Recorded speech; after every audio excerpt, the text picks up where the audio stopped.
This is what democracy looks like!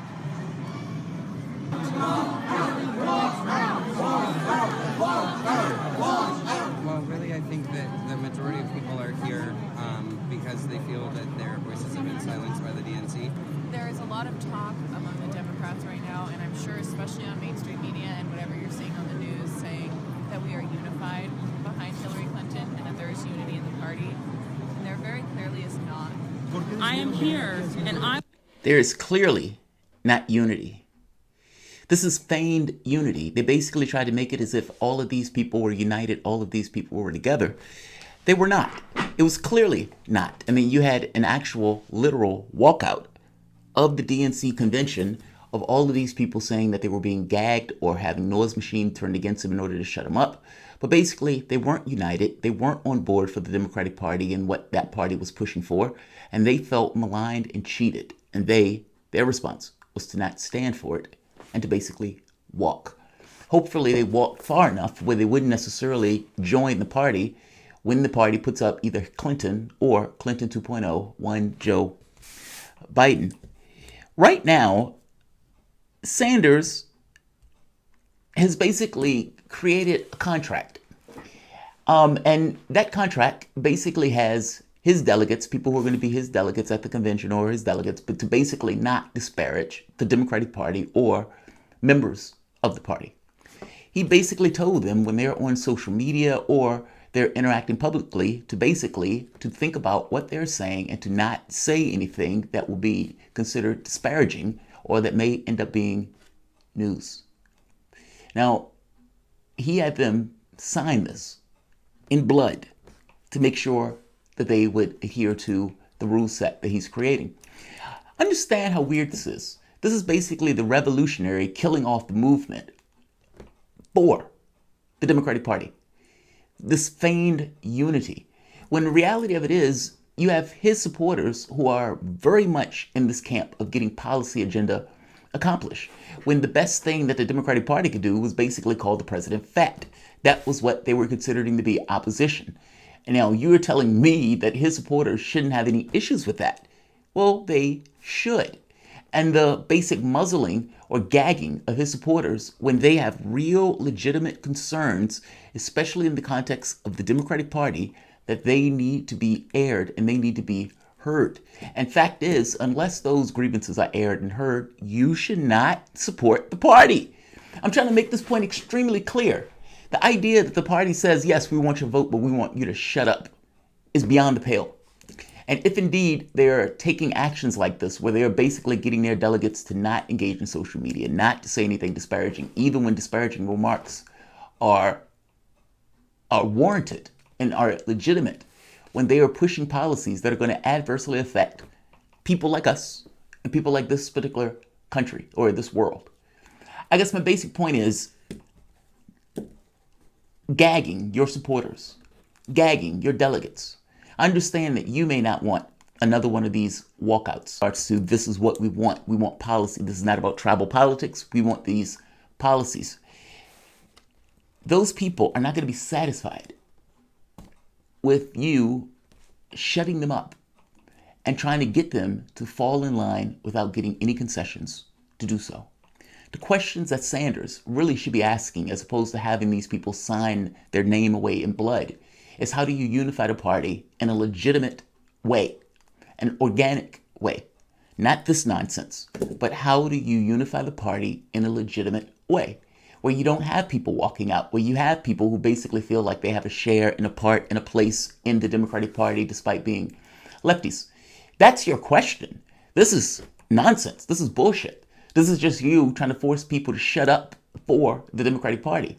The reality of it is, if you really wanted those people to shut up, the way you do it is by asking the basic question of, if indeed Trump is an ogre and Trump is the apocalypse and Trump is going to end the world and Trump is going to destroy democracy, then how does the Democratic Party not justify giving policy concessions such as Medicare for All that has 88%, elimination of student debt, which has 70-something percent? How do they justify not putting through those policies if it means that unity doesn't happen and the chances of losing to Trump increase? if indeed he's the apocalypse, concessions that have overwhelming majority support, almost to the point of unanimity, seems like a gimme. And yet, it's not. Joe Biden just reaffirmed his emphatic resistance to Medicare for all, and including the universal student debt relief. I'm making the point that it is very possible that with all of these people in dire straits and many people struggling, that they look at what's taking place in the standpoint of the DNC, and this unity is not real. It is non-existent. And trying to force your supporters to basically not elucidate the public and the other people within the party is not the way to go about it. That is basically trying to do something by force that you should be doing in a more organic way by getting political concessions. The Democratic Party and Joe Biden has turned a 10 ear to those policy concerns while simultaneously expecting all of these people to get their votes. We want you to shut up and vote for us. And right now, Bernie Sanders and his contract is basically shucking and jiving for the man to make sure that happens. Welcome to the Soapbox.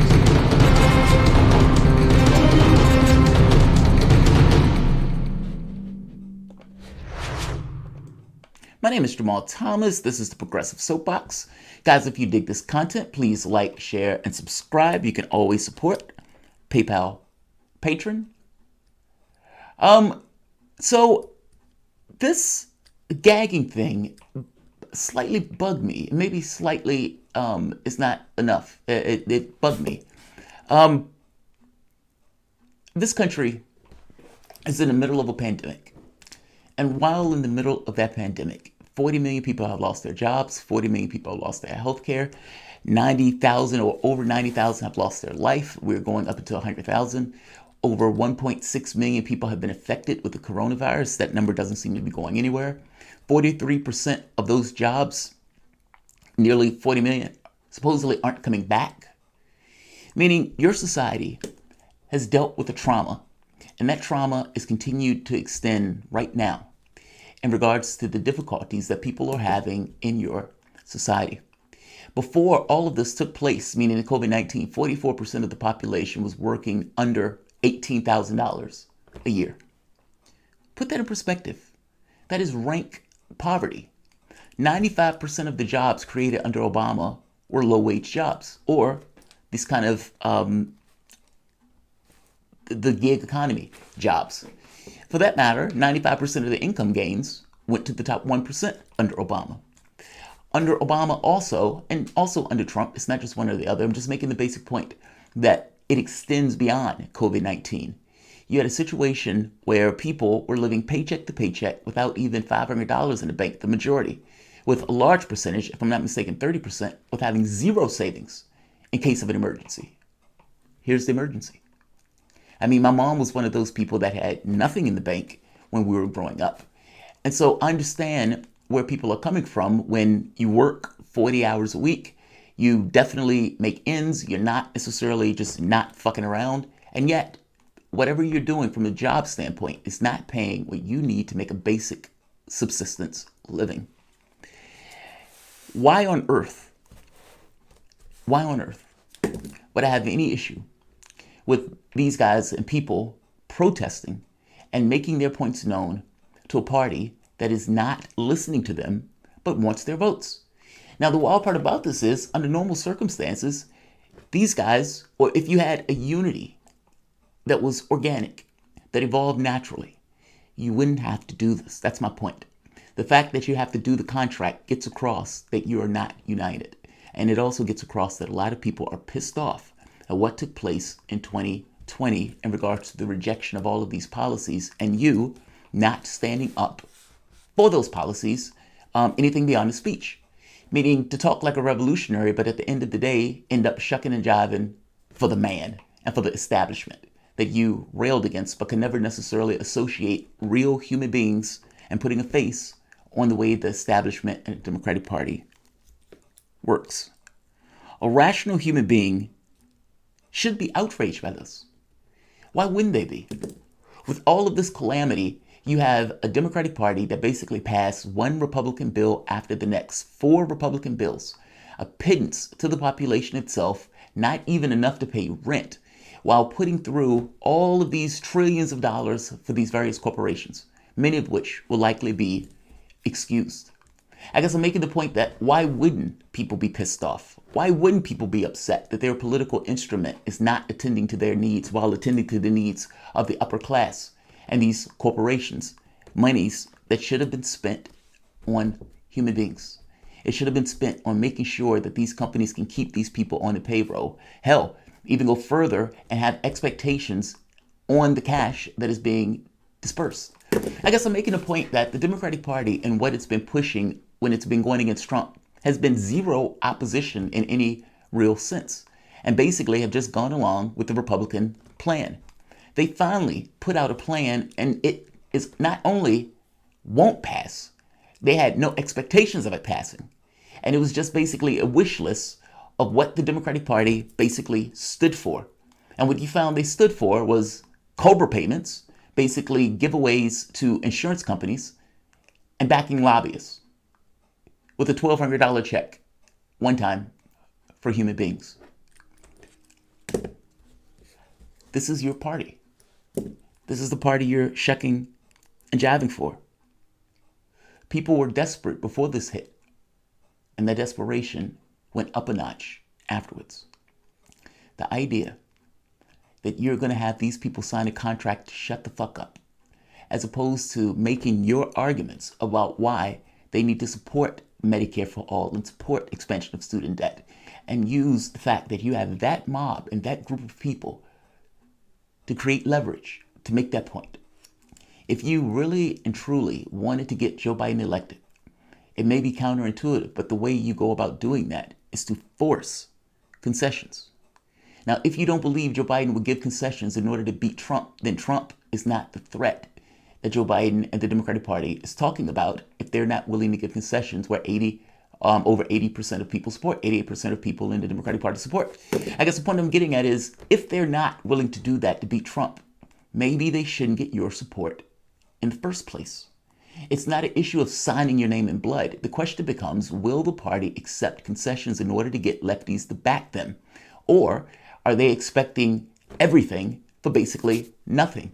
And that's essentially what you, Sanders, are giving them.